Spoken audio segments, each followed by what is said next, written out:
Ibu Maya Estianti. Apa kabar? Baik, alhamdulillah. Dan mungkin gue minta izin buat semua netizen di luar sana. Mungkin ini satu-satunya talkshow dan podcast yang tidak akan memanggil dia bunda. Karena gue dari awal temenan manggilnya Maya. Ya, jadi nggak apa-apa. Bun. Ya, kamu lulusan UI. Lulusan UI. Fakultas apa? Fakultas komunikasi, tapi sebenarnya nggak bisa komunikasi. Tapi aku bukan ngambil komunikasi ngomong. Aku secara komunikasi ngomong tuh jelek banget. Kadang-kadang bojoku, kalau aku ngomong tuh, volumenya dikecilin. Ngombe. Nah, lulusan komunikasi, komunikasi UI Surabaya.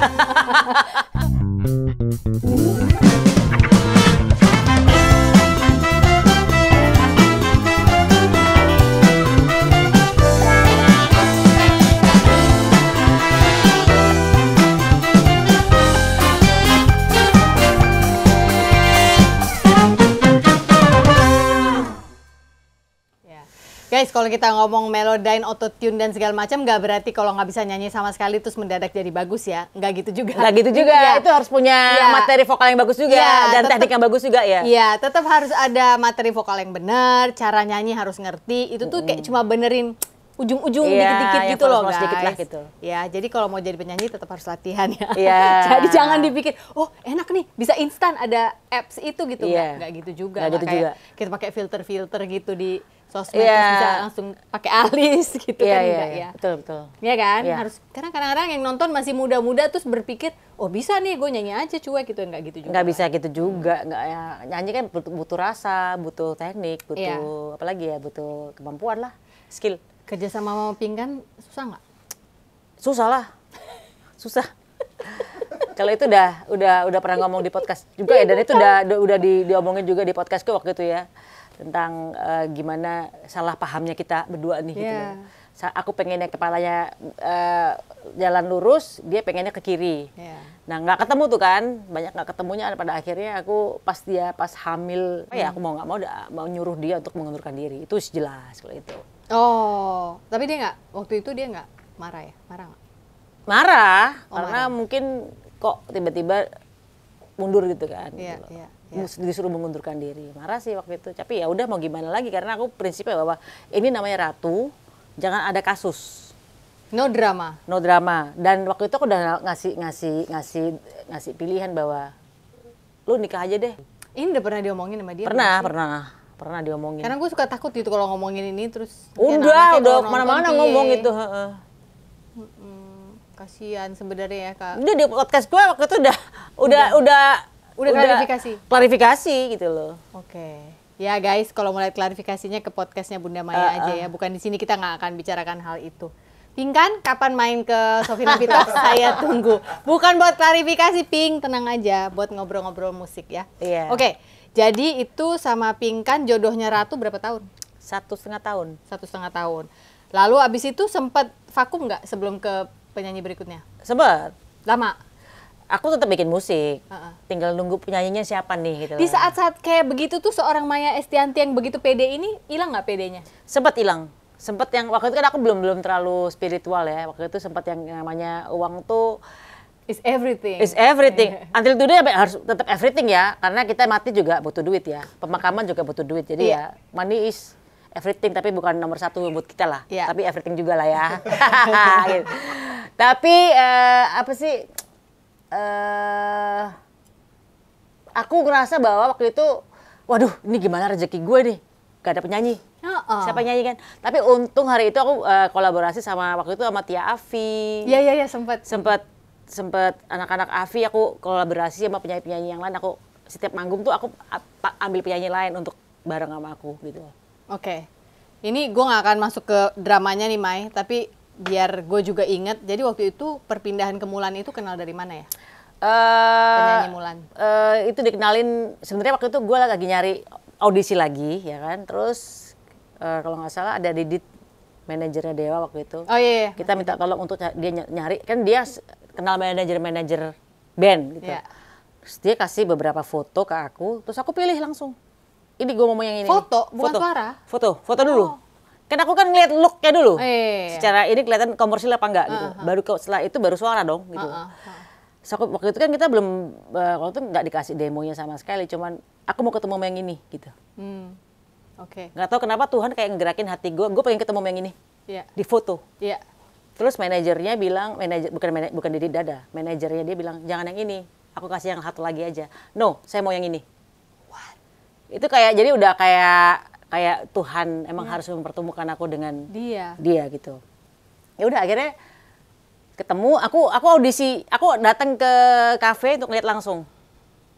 Waktu itu kalau nggak salah, pokoknya aku datang nyamperin dan aku lihat aku suka. Cara nyanyinya, pembawaannya segala macam. Pas lah buat Ratu ya. Walaupun waktu itu mungkin dia belum keren-keren banget, tapi di situ otakku udah langsung mikir ini anak bisa gue bikin keren, ini anak bisa bikin gue meledak, gue bisa bikin dia meledak lah gitu loh. Karena di sini otakku udah otak produser lah gitu, udah mikirnya udah jauh gitu kan. Udah akhirnya begitu aku udah suka, biasa suami aku sudah datang untuk lihat, untuk minta kasih restu gitu. Approval. Gitu. Oke. Dan dia juga oke, boleh nih, kayaknya cocok sama Ratu gitu ya. Dari kafe itu kalau nggak salah namanya masih Wulan ya. Wulan itu aku bawa ke rumah untuk aku audisi langsung. Hah? Malam itu juga? Malam itu juga. Astaga, bener-bener. Karena memang niatnya aku audisi. Aku udah bilang sama manajemennya dia bahwa aku mau audisi penyanyi kamu gitu kan. Aku ajak ke rumah, terus aku audisi langsung gitu. Jadi aku emang malam toh berarti. Malam, bubaran kafe jam 2 pagi kali ya. Apa jam 1 pagi aku. Pokoknya pagi-pagi lah gitu loh. I cannot wait. Okay, I have to make this a business. Iya, jadi aku emang orangnya gitu kalau udah sekarang aja cepet gitu loh.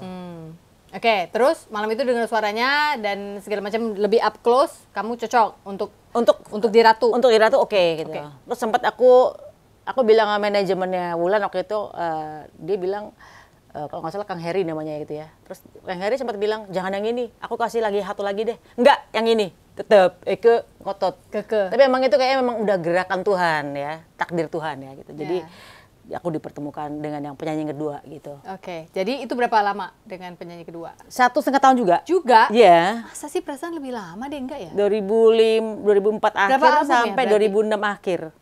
Sempet. Oh berarti hampir 2 tahun ya? Hampir 2 tahun. 2 album dapat? Satu album 2 single. Oh, dan itu lebih, nah formasi itu dengan formasi penyanyi pertama lebih jualan yang mana? Gini, kalau kita bilang jualan, dua-duanya sama-sama dapat platinum dari Sony Music. Jadi kalau dibilang mana yang lebih laku, dua-duanya sama-sama platinum lah ya. Platinum itu kan ukuran dari sales gitu kan ya. Tapi kan memang bedanya gini, kalau zaman eranya Pinkan, di situ aku mikirnya aku pengen manggungnya dari kafe ke kafe, dari klub ke klub. Aku belum ngelebarin musiknya menjadi musik yang aku pengen bikin lagunya itu dari gor dan stadion. Ngerti nggak? Jadi kalau di kafe to kafe itu kan lebih urban musiknya, ya kan? Lebih urban, mungkin lebih ada R&B-nya segala macam. Karena aku seneng banget sama lagunya albumnya Ratu Sheila Majid kan. Itu jadi itu kan musik-musik yang kafe to kafe. Nah, pada saat aku Pinkan mengundurkan diri, ya, aku di situ ngerubah konsep bahwa aku pengen ngerasain manggung dari stadion ke stadion, ya kan? Aku rubah konsepnya menjadi dari band. Dari show jadi concert. Ya gitu. Jadi dari musiknya yang dengan urban menjadi pop rock lah gitu loh. Aku rubah konsepnya, terus otomatis lebih lebar dong masyarakatnya karena masyarakat Indonesia itu nggak cuma sekedar lagu yang acid jazz atau R&B, kan lebih banyaknya yang pop rock. Nah itu lebih lebar gitu. Mulailah bentuk band yang lebih pop rock lagi, lebih pop tapi rock, ada rocknya, ada popnya gitu loh. Bukan jazz, udah bukan lagi jazz gitu, bukan lagi R&B gitu. Terus akhirnya tur 40 kota, ke stadion-stadion gitu kan. Tapi secara finansial yang kedua ini kayaknya lebih, karena kayaknya iklan lebih banyak kan. Karena di situ kan dari album pertama laku lebih dari 300.000 ya. 300.000 kopi waktu itu ya. Terus yang kedua kalau nggak salah 500.000 kopi. Nah kan. Iya. Berarti kalau mau lihat dari salesnya ya ini. Iya, tapi kan itu ada jalan yang pertama bahwa Ratu sudah terkenal, sudah dibuka dari zamannya Pinkan, gitu loh. Jadi kedua adalah pencapaian dari yang pertama dong, gitu loh. Karena orang udah ngerti. Kalau secara branding kita sudah buka jalan dulu, nama Ratu sudah dikenal, gitu loh. Baru yang kedua meneruskan kan, gitu. Tapi kan banyak faktor juga, Mai. Kalau menurut gue siapa tahu ada orang yang emang fans berat suara Pinkan. Kan Pinkan sama Wulan suaranya beda. Maksudnya belum tentu mau terima dengan formasi baru. Bahwasannya ini diterima, ini berarti lu mencetak golden ratio lagi yang kedua gitu loh maksud gue. Ya tapi kan TTM itu waktu itu aku sempat rekam dengan vokalnya Pinkan. Oke. Coba kalau seandainya Pinkan yang nyanyi hari itu, mungkin juga meledak juga. Ya kan? Jadi semua kan buat apa ya? Dua-duanya sama-sama mungkin pada saat Pinkan nyanyiin lagu TTM, kalau emang hari itu dia tidak mengundurkan diri, aku rasa juga meledak kok gitu loh. Gitu. Ya tapi bahwasan you can pick up the ball lagi sih menurut gue hebat sih. Nggak semua orang tuh bisa bertahan dengan ya udah hancur nih formasi pertama gimana. Bikin lagi sakit kepala gitu. Apalagi kan orang sering bilang ya kalau udah di musik itu urusan bisnis cewek sama cewek itu ribet ya. Belum masalah dia entah sama suaminya atau harus hamil dulu atau apalah cuti hamil lah inilah itu. Nggak tentu juga sih. Aku kebetulan habis itu aku ambil lagi partner yang berikutnya kan Mecan. Tapi kan udah bukan lagi nama Ratu. Di situ aku ganti nama Dua Maya ya kan.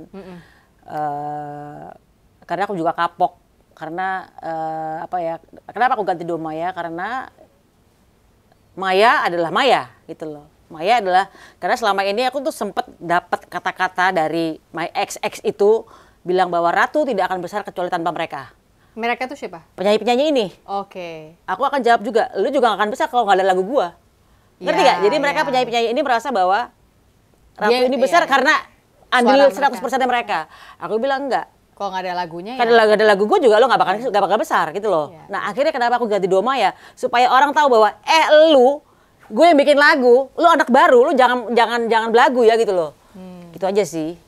Padahal walaupun akhirnya gue juga profit sharingnya sama gitu loh. Gitu. Di dalam band tuh. Iya. Dulu bayarannya sama tuh. Bagi sama, rata. Bagi rata. Padahal kamu songwriter. Berdua. Tapi kan itu beda dapat dari royalti. Iya. Enggak, tapi sebagai konseptor, sebagai songwriter, yang arranger kan kamu banyak melakukan pekerjaan di balik kamera yang orang nggak lihat. Itu dia makanya yang kadang-kadang nih ya di penyanyi aku yang pertama yang kedua tuh mereka merasa bahwa andilnya mereka besar. Jadi aku kan kasihnya pro rata nih ya kan. Pro rata. Bagi dua lah ibaratnya gitu. Terus tiba-tiba mereka merasa bahwa pengen pokoknya ya intinya banyak penyanyi yang egonya tinggi lah gitu loh. Itu ya kenapa akhirnya aku pensiun jadi musisi karena ternyata capek juga ngurusin orang yang dari nothing menjadi seseorang yang luar biasa hebat dan melupakan siapa penciptanya gitu loh. Itu banyak terjadi seperti itu gitu kan. Ini sekarang masalah soal pencipta yang merasa lagunya tidak dihargai ini lagi jadi tema nih lately. Ya gitulah. Tapi kan masalahnya alhamdulillah aku udah nggak berkecimpung di dunia musik lagi ya kan. Itu dia pertanyaan gue, kenapa ya? Padahal kan talentamu di musik besar sekali dan kamu memang bisa bikin lagu dan sudah terbukti gitu ya.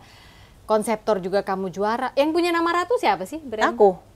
Nah terus kalau kamu mau kapan-kapan mau bikin bisa. Cuman gue hitung jelek banget ya hitungannya. Makanya gue ganti Dua Maya. Di atas kertas gue hitung jelek juga ya gitu loh. Waktu itu sempat ada omongan bahwa dari bapaknya anak-anak kan jangan pakai nama Ratu. Ya udah, penting apa nama mau gue kasih nama setan kayak iblis kayak asal lagunya bagus mah meledak-meledak aja gitu. Gue juga pengen buktiin bahwa gue tanpa Ratu juga gue. Kenapa nggak boleh pakai nama Ratu waktu itu menurut dia? I don't know. Menurut dia adalah dia yang iniin. Padahal menurut gue yang kerja gitu kan. Gue yang bikin lagunya, gue yang aransemen segala macam. Gak usah pakai nama Ratu. No problem. Namanya mau siapapun kalau lagunya bagus, penyanyinya bagus, itu gue gak akan takut gitu kan. Itu. Iya. Oh, oke. Tapi sebenarnya punya kamu. Kalau hari ini mau secara hakinya sih gue. Secara hakinya lo. Secara haki gue. Jadi mau hari ini misalnya kamu bisa. Lagi mood nih, gue dapet penyanyi, gue bikin lagi Ratu. Gue nggak berani pakai nama Ratu, itu kan dia jelek masalah. Oh balik ke hitungan. Iya gitu. Masa sih? Kalau hitungannya bagus sih gue pakai hari ini. Gitu hitungan tuh apa sih maksud lo? Dasarnya hitungan? Ada hitungan lah, hitungan di Al-Quran itu pokoknya jatuhnya ke wanita yang diuji. Oh gitu. Judulnya gitu. Al-Mutamanah kalau nggak salah ya. Oh. Karena pantesan kasusnya wanita diuji terus. Jadi ya ada gue ganti deh. Gitu. Iya. Begitu gue ganti nama Dua Maya, kita urusannya beres aja tuh. Maksudnya nggak pernah ada berantem, nggak pernah ada urusan laki. Gitu. Bisnis aja. Spiritualnya berarti gitu kan. Nah, kalaupun pakai nama Ratu juga Ratunya pasti ada tambahan dikit lah. Entah itu 200, entah itu ratu-ratu, entah pokoknya jangan Ratu tok gitu loh. Ya, jangan Ratu Randang juga ya pemain tenis. Oh gitu toh. Oke. Maya yang sekarang sudah berumah tangga lagi dan semua orang melihat kamu begitu konten ya, bahagia dengan hidupmu yang sekarang. Bahkan kamu sendiri punya tagar kan tuh, makin Semakin tua makin bahagia. Nah, itu dari tadi di awal kita waktu Maya bilang hati-hati dengan yang kamu ucapkan. Aku membaca ini sebagai kamu mengucap itu karena itulah yang kamu ingin tuju. Semakin tua semakin bahagia. Dan itu bukan aku hashtag dari zaman sekarang loh. Itu ya kebetulan dari Instagram sekarang. Tapi kan itu zaman kita masih pakai BlackBerry ya.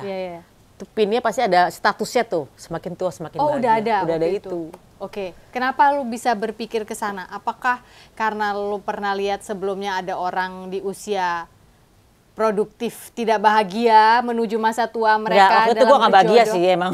Makanya gue tulis itu pin status semakin tua semakin bahagia. Itu kan jadi wish gue zaman mungkin 15 tahun lalu kali ya. Gitu. Dan sampai sekarang terus gue kumandangkan supaya orang juga yang membaca juga menyumpah dirinya gitu loh. Iya. Ketika gue baca gue juga ikut mendoakan dirinya sendiri gitu. Iya. Oke. Jadi artinya itu menjadi slogan hidupmu lah ya, gitu ya. Tapi apa sekarang udah bahagia? Atau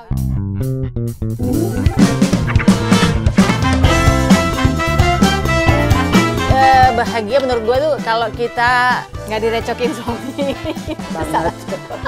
Iya. Lu direcokin nggak? Kagak, baik banget suami gue. Laki gue juga baik banget. Yang terakhir aku punya masalah besar tuh ketika di kecelakaannya Dul. Jadi waktu itu yang nelfon siapa ngasih tahu lo kalau Dul? Iya, yang nelfon aku waktu itu jam 2:30 pagi itu kakakku. Ini siapa yang nabrak, siapa yang ditabrak, berapa jumlah korbannya ya kan. Udah melihat tubuhnya anakku hancur tuh kan rasanya mau itu juga ya. Itu gue menemukan Tuhan lah. Once aku ngomong, anakku ambil aja karena itu milik engkau bukan milikku. Di detik aku ngomong kayak gitu, di detik itu juga dulu langsung kayak naik lagi intensi ini. Waktu itu dia umur berapa ya kejadian itu? 13 tahun. Habis dulu sembuh, dulu minta pindah ke rumahku. Boleh aku pindah, tapi syaratnya cuma satu, lu sholat ya. Aku mau sholat gimana? Aku nggak kenal Tuhanku. Aku mau siapa yang aku sembah gitu kan.